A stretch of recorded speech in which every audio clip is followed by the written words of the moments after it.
안녕하세요. 세계 메인 뉴스와 이슈를 요약해서 알려드리는 포워드튜브.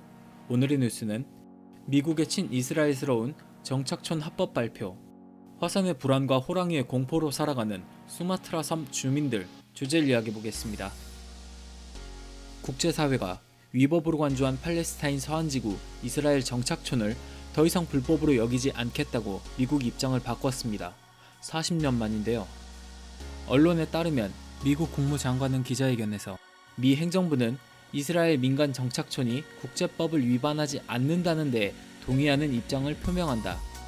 법적 논쟁이 있겠지만 1978년 미 국무부가 내린 판단을 더 이상 따르지 않기로 했다.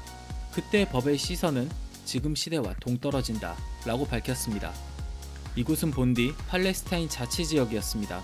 하지만 3차 중동전쟁이 발발한 1967년부터 76년까지의 전쟁에서 이스라엘군이 승리함에 따라 군보호 아래 주민 50여 만 명을 이주시켜 지금의 정착촌을 형성하게 만들었는데요.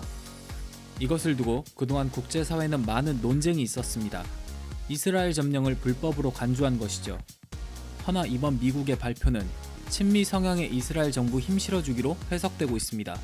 연립정부를 구성, 과반수 의석을 확보하겠다는 베냐민 네타냐후 이스라엘 총리의 계획이 실패로 치닫고 있는 와중에 그가 실패하더라도 권력을 유지 또는 힘실어주기 위한 방책으로 보입니다.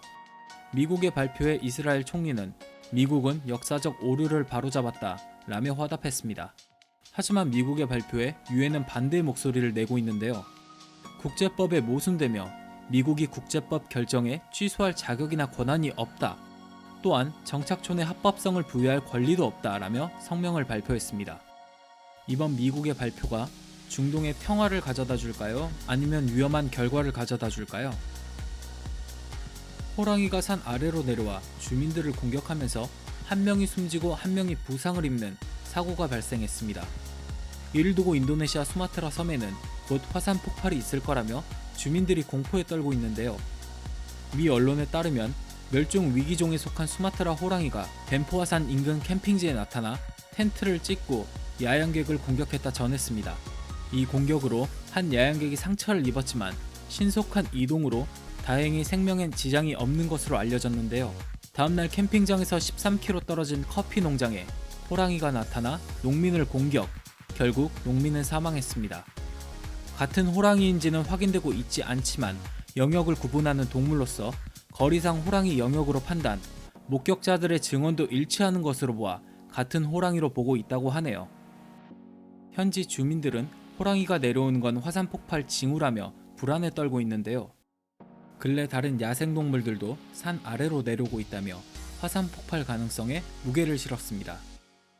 이와 관련해 덴포화산 사무소는 모니터링을 통해 화산 상태는 정상으로 판단되니 너무 걱정하지 말라라고 당부했습니다.